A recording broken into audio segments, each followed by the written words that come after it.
Paranorm podcast contains content that might not be suitable for some listeners. Listener discretion is advised.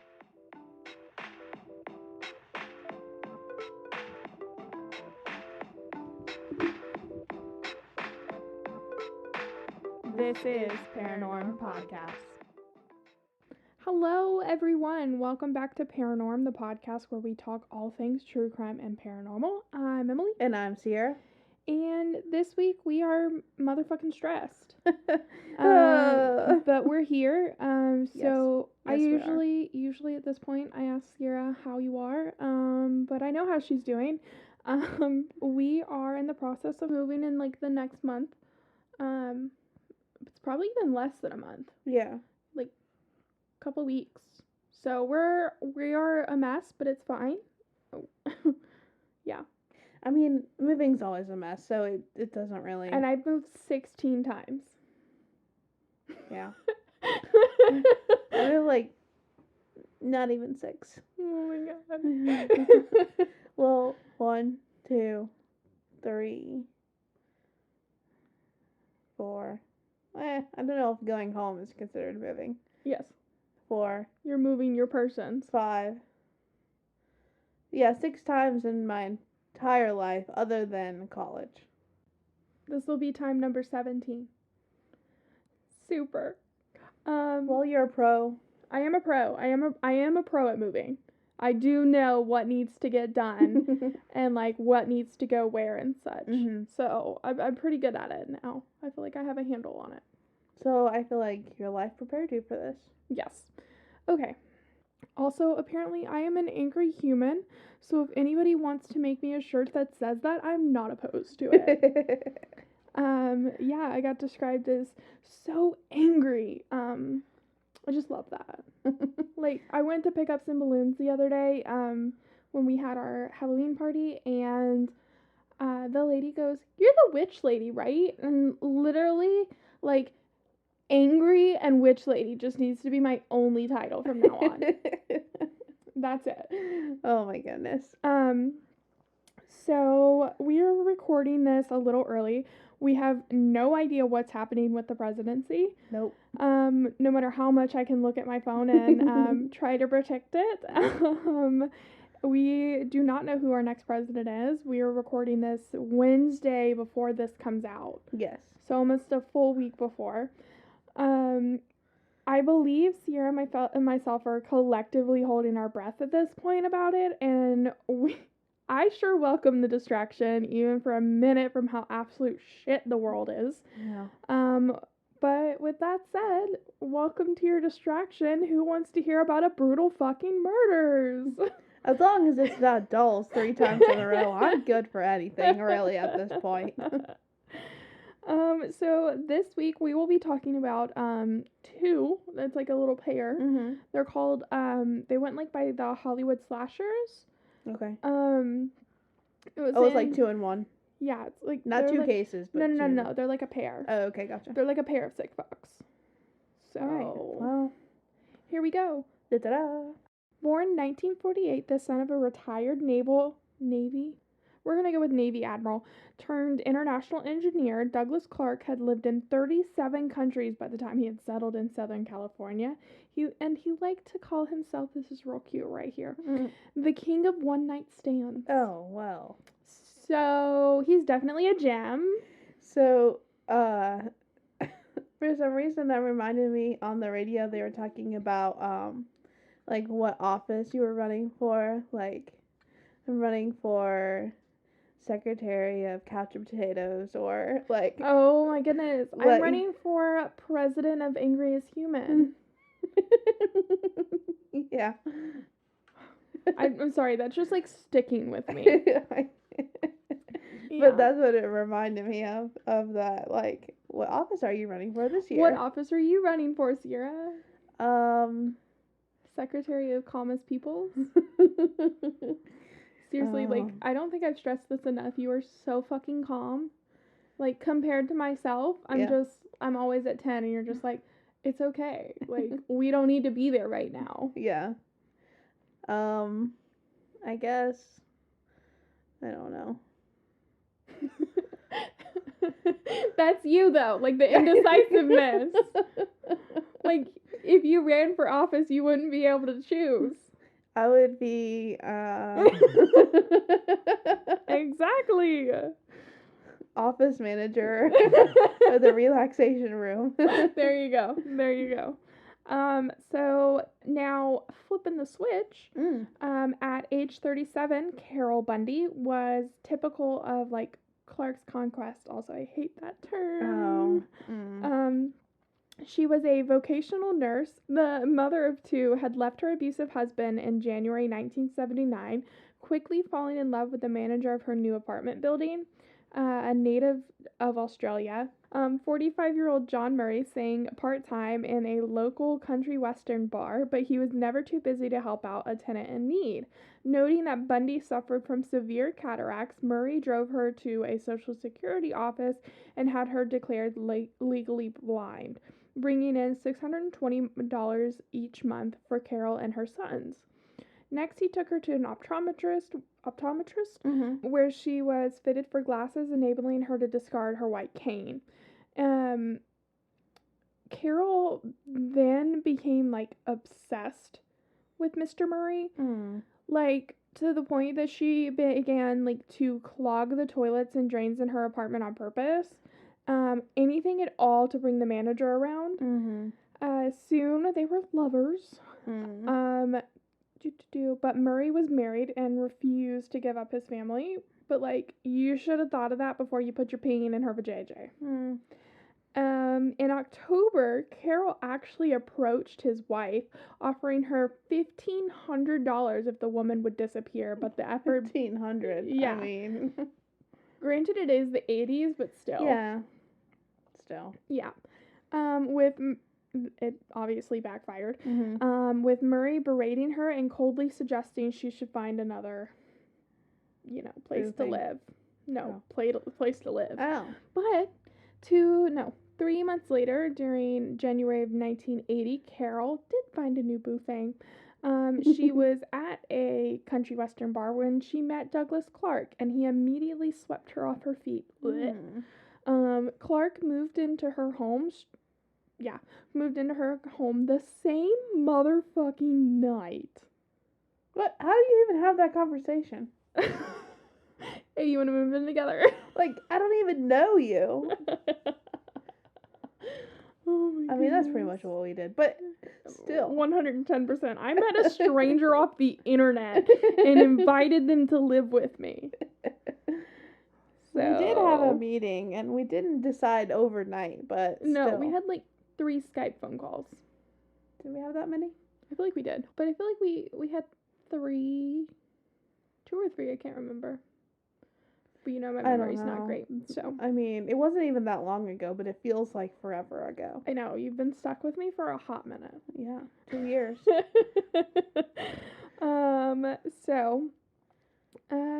He moved into her home the same night and began working by day in the boiler room of a Burbank soap factory, devoting his nights to a crash course in ecstasy that made Carol his virtual slave.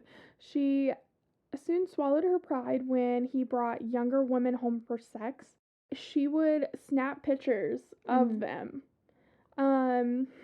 Really, really like don't. For him, or? Yeah, for the both of them okay. to like get off on later, I guess. Oh, fantastic. Yeah, super. This next sentence is even more trash, so prepare yourself.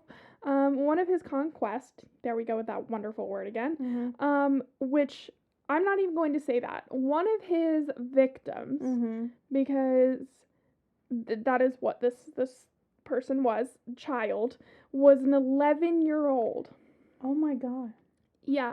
Picked up while roller skating in a nearby park, but Carol made no complaint and gave way to the pedophilia, increasingly spiced up with discussions of death and mutilation. Wow. Yeah. No. Yeah. No. Yeah. So how do you even like how are you okay with that, I guess? I don't, and you have 2 children of your fucking own?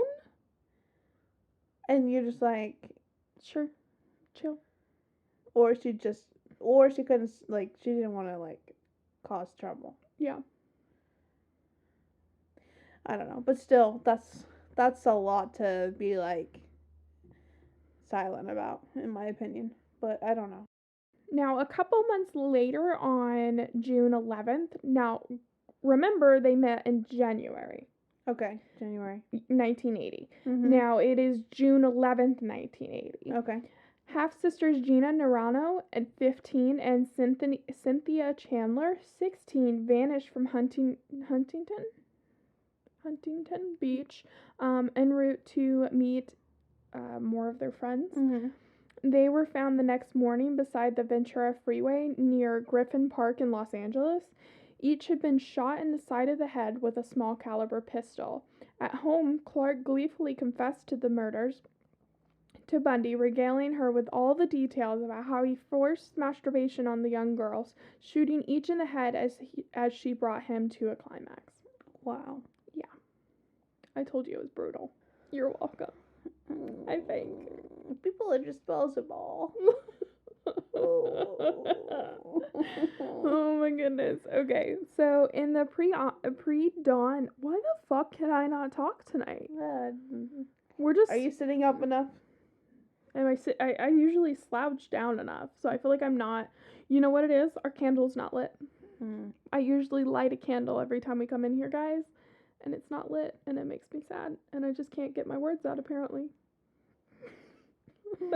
Oh man, okay, so in the pre-dawn hours of June 24th, Karen Jones, a 24-year-old sex worker, was found behind the Burbank Steakhouse, murdered by a single gunshot wound to the head again.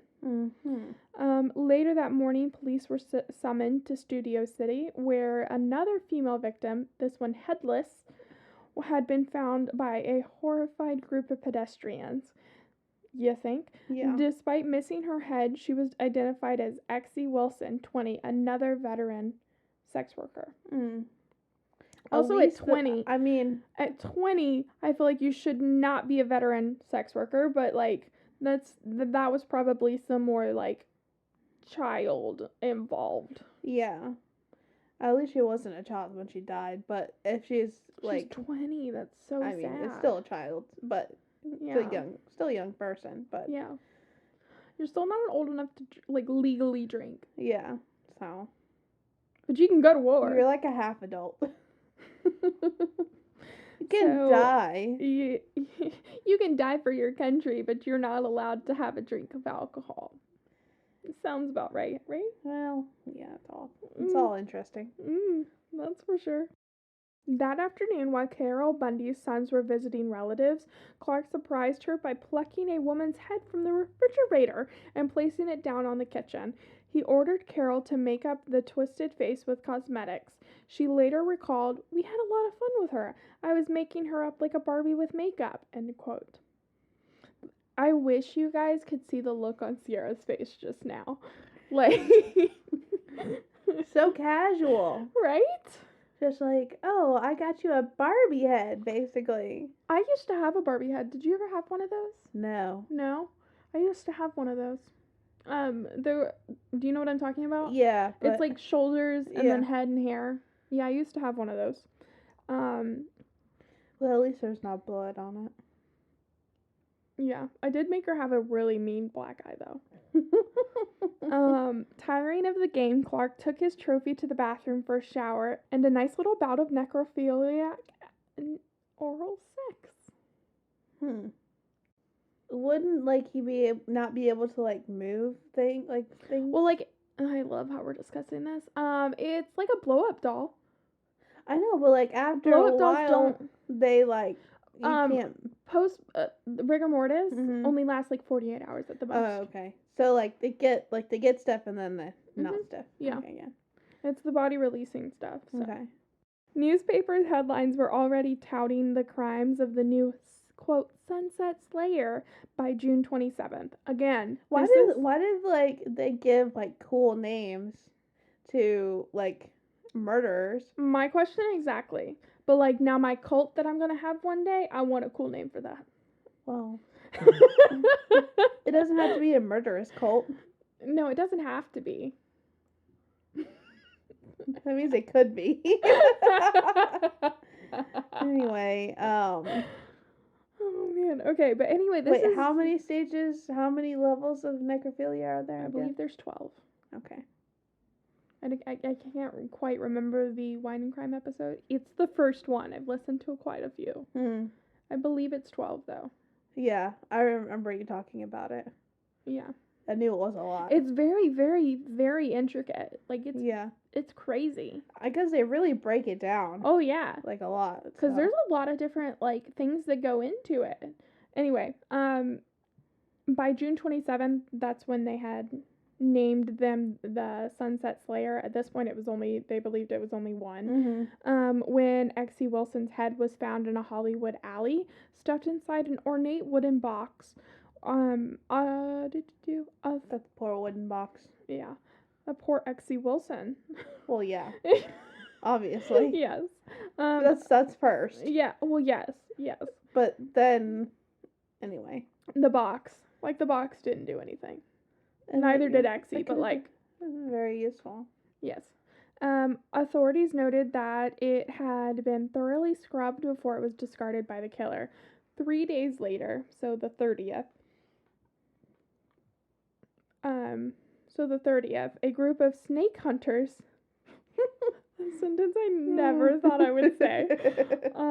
Salmar in the San Fernando Valley turned up a woman's mummified corpse, which can happen in like the desert, you know, because like it's really cold and they're really hot and it's super dry. Yeah. So those are the perfect conditions to mummify stuff. Just FYI. Yeah. Also, there's a really helpful video on how to mummify a hot dog that I really, really, really want to try. Okay. It looks very interesting. I mean, hey, I'm interested in science for like the first time ever, as long as there's no math involved. I knew you were gonna say that. I was like, I was thinking as long as there's no math. As long as there is no math. Sierra has to do all of the math. Like, I don't even care if it's like super fucking simple. I cannot do math.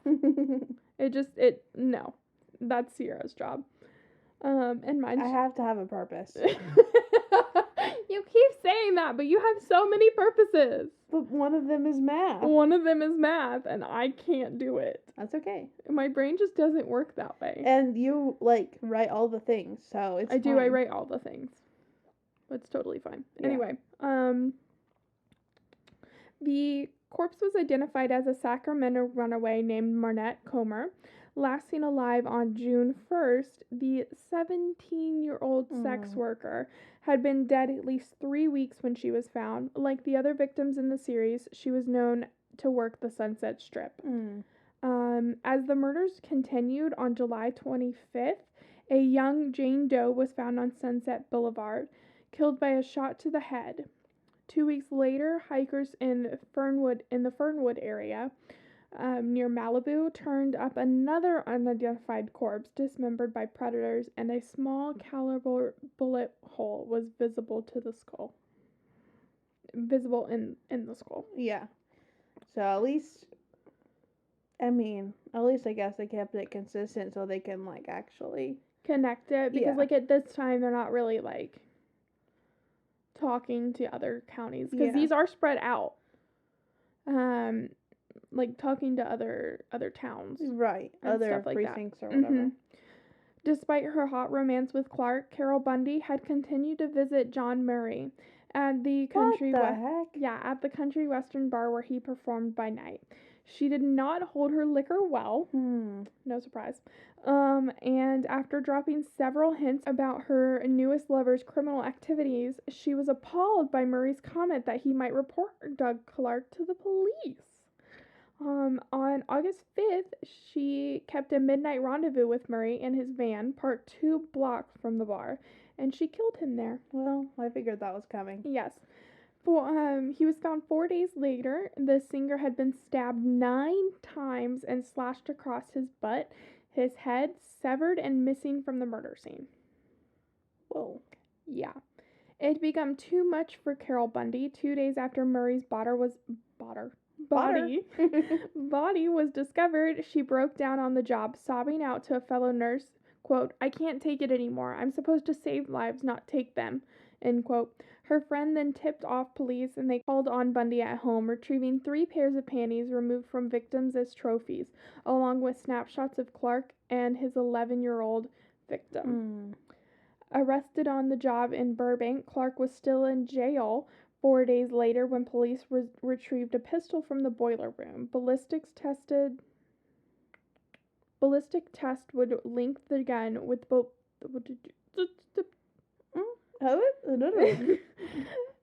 Okay. Ballistic test would link the gun with bullets recovered from the 5 of. Why can't I get through the sentence? I phrased it so weird and I'm really mad at myself. Ballistic test would link the gun with bullets recovered from 5 of the known Sunset women.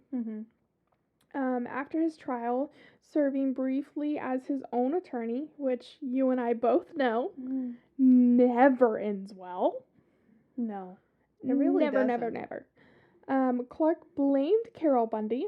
Yeah, of course he did. And John Murray for the slayings, contending that they had patterned their crimes after the case of Theodore Bundy. You know, homeboy Ted. Not really homeboy, but scumbag Ted. Yeah. Jurors saw through this flimsy ruse, and on January 28th, 1983, they convicted Clark across the board, including 6 counts of first-degree murder with, quote, special circumstances, end quote, plus 1 count of attempted murder, mayhem, and mutilating human remains. Strutting before the jury during the penalty phase of his case, Clark declared, "We have to vote for the death penalty in the case. The evidence cries out for it." The panel agreed with his logic. What? And was sentenced to death on February 15th. At her own trial for murdering Murray and one of the unidentified females, Carol Bundy first pled insanity, then reversed herself and admitted to the slayings. According to her statement, John Murray was shot in the head, then decapitated to remove ballistic evidence.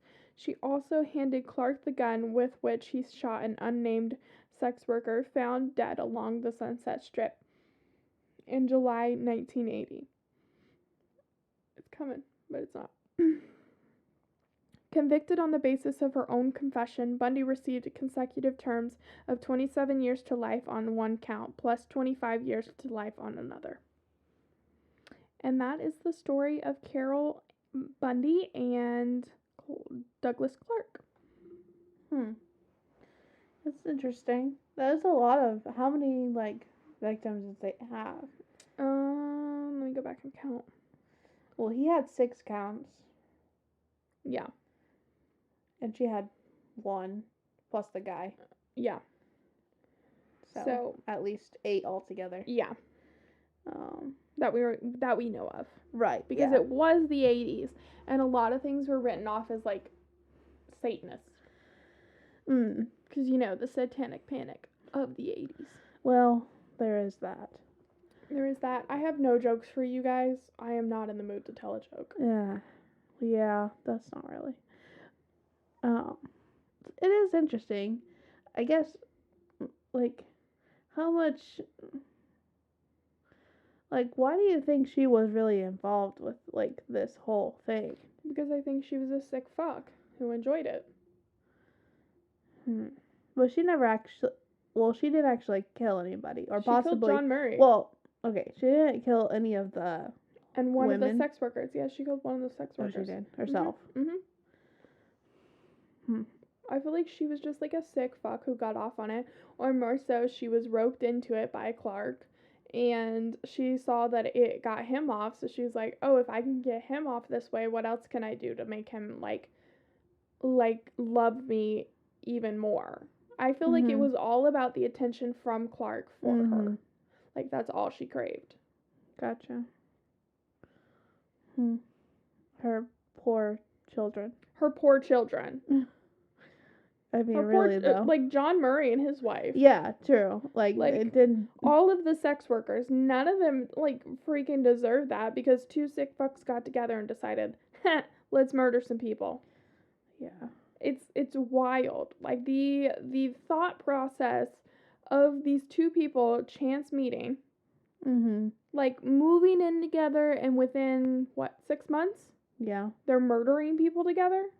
That's wild. The chances of two, like, psycho people, like, getting together. Is very, very slim. We've discussed this. Yeah. Because, like, one psycho alone. Yeah. Plus that they could, like, tolerate each other Yeah. in their Yeah, true. state to, Mhm. work together to make it work. But again, I think it was all about the domineering, submissive personalities. Because Carol was more so a submissive than she was a domineering. Right. So So she was working to please him and yeah. going along with that. And got pretty much wrapped up into it until she had the breakdown. Yeah. But like, at what point is that breakdown like fake? You know? Mhm. But yeah, that's all I got for you right now. I wonder if she switched her plea like out of guilt or like she really wasn't Convenience. insane. Yeah, she I wasn't feel like really. it's both. Yeah. I feel like it's both convenience and guilt. Yeah. And probably some common fucking sense wrapped in there. Very little, but Yeah. That's interesting. mhm. It's definitely gives our brains a break. Yeah. I mean, when you like hear that like people are killed, you're like, I don't know. I think about like what they could have contributed to the world Yeah. that we'll never have now. Yeah, granted, they were sex workers who they are working in a high risk job. Mhm. But like you don't know what they could have become, Yeah. or like what It could have been if they could have temporary. had children, Yeah. like all of that. Yeah. It really, really, really makes me sad. So many like timelines just cut off. Yeah. Like from Yeah. reality. Mhm. It's just so sad. Yeah. But that's why I don't have a joke for you guys. I feel like that just wouldn't be appropriate. Yeah. But Sierra, do you want to plug all the things? We haven't done it in a hot minute. Yeah. It's been almost 3 weeks. We haven't done it in some time. Yeah. But you guys know we're on Facebook and Instagram, Paranormal Podcast. We Give us a follow, give us a like, leave us a comment. Be nice, please. Like nobody needs crap right now. Seriously. And then we post like I don't know the word, timely, interesting, just like We post cute pictures of ourselves because we're adorable. and as well as other like whatever case I'm doing that week, I upload related the pictures. yeah pictures of the case and sources, well, link to the blog that has the sources. Yep. So we do have a blog on our website, paranormalpodcast.com. Paranormalpodcast@gmail.com is our email. But on our website, we have the blog. We also have a contact us spot. If you don't want to send an email directly from your email. But yeah, so we have a contact page on our website where you can contact us, let us know how you're doing. And if you're ready to pull your hair out as much as Sierra or myself is, because it's about time for me to wear a wig. Yeah. And my hair's like really thick, y'all. Yeah. Like real thick. I hope you enjoyed that tiny little noise that you just heard, because that was me hitting the microphone. But the last thing that they can do for us, Sierra, is support us on Patreon. Yep. At Paranormal Podcast. You got it. It would be so great. I would love to see some patrons. It would be wonderful. Yeah. If you're enjoying this content, we have Patreon, obviously. There's different tiers because we know like not everybody's a millionaire, so. And even millionaires technically aren't millionaires right now because they're hiding tax documents and secret bank accounts in China. But anyway, if you are an actual millionaire, good for you. Please share the wealth. Yeah, but anyway, I know that everybody is at different places in their life, so it's not a big deal. like, we are definitely, want to have patrons so that we can. Yes, and there are other ways to support us. Yes. Sharing, liking, following us on all of the platforms. Telling that weird dude that lives down the street about us. Not really, not the weird dude. The weird girl probably, but the dude, I feel like we'd be a little too much for him. I might be a little too angry. Oh. Mm-hmm. But yeah, that's what you guys can do. Word of mouth is awesome. We have some really awesome followers on Instagram. Mm-hmm. And I don't know how to check on the Facebook, so but yeah, Sierra just rolled her eyes at me, but I don't know how to look at that. I literally just got Facebook a year ago. Yeah, this is definitely true. It's not false. Yeah. But yeah, so thank you guys so much for listening. Please bear with us again. Like I said at the beginning of this, if we're a little off, I apologize, but like not too much because it's to be. It's just life. It's just the way it goes. Yes. And we will be back next week. Mm-hmm. Yeah. All right. Cool. Bye. Have a good week. Bye.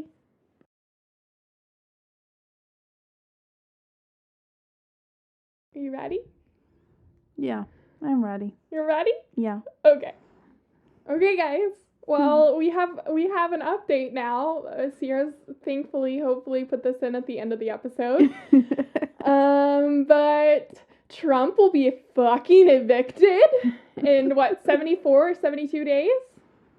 I thought there was 100 days between I feel like one there's only to the other. 70 or something. Who the fuck knows? Who the fuck cares? He's getting out. Like, Trump is going away. That is, well, I don't think he's actually, like, going away. I feel like he's going to be, like, dragged out by Secret Service agents. Like, oh my god, I'm so fucking ecstatic right now. It's now Saturday. We had to wait, what? 5 days. 5 days. Sierra, do you just feel like a breath has been just, like, collectively, like, it's so crazy. We still have so much more to accomplish and so much more to go. Like, we need to flip fucking Georgia in the Senate. We need that to happen. But, like, this is a step in the right fucking direction to get this stupid orange Cheeto out of office. I am tired of that man. Ugh, but he's out. I'm so happy. I've already, like, I can't sit still. I'm just so, so happy. Also, and wonderful news. I got to hear the utter distraught and disdain in my dad's voice when I called and told him that Joe Biden had won. He was like, I haven't even watched the news. I was like, well, I have. And I'm here to tell you that motherfucker can get out. Also, I love the fact that they're all claiming voter fraud with zero evidence, but Trump has, 26 allegations of sexual misconduct against him with actual evidence. They're like, that's not happening. They want to believe what they want to believe. Because they're all a bunch of disillusioned, racist assholes. So, yeah. That's what we have for you guys to end this episode. Just share how happy you are with us. Just, like, collectively breathe.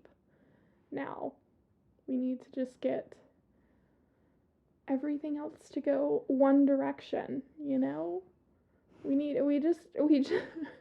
We are moving. I already said that, right? We said that in this episode. We are moving, but that makes me feel so much better that he has to move also. Because I said things that were seen as controversial with my very, very strictly Republican family. But now he gets to get kicked out. It's wonderful, Sierra. I don't think I just like comprehended how much this was going to be possible. Like, they knew, like, everybody knew that the mail-in ballots would be a good amount in his favor, but, like, nobody saw, like, Georgia being flipped, Pennsylvania being flipped, like, right, yeah, especially Georgia that has not been turned blue since 1992. That's wild. Yeah, Stacey Abrams has done her work, man. She has done it. 800,000 new registered voters in the state of Georgia. from funding of Stacey Abrams alone. She's a badass bitch. Way to go, Babs. But yeah, that's how we end this episode, with a badass bitch and a new president-elect, and hopefully a crying orange baby being dragged out by Secret Service in how many ever days. So there's that. All right. Thanks for listening to Paranorm, guys. Goodbye and have a fucking amazing week. Bye.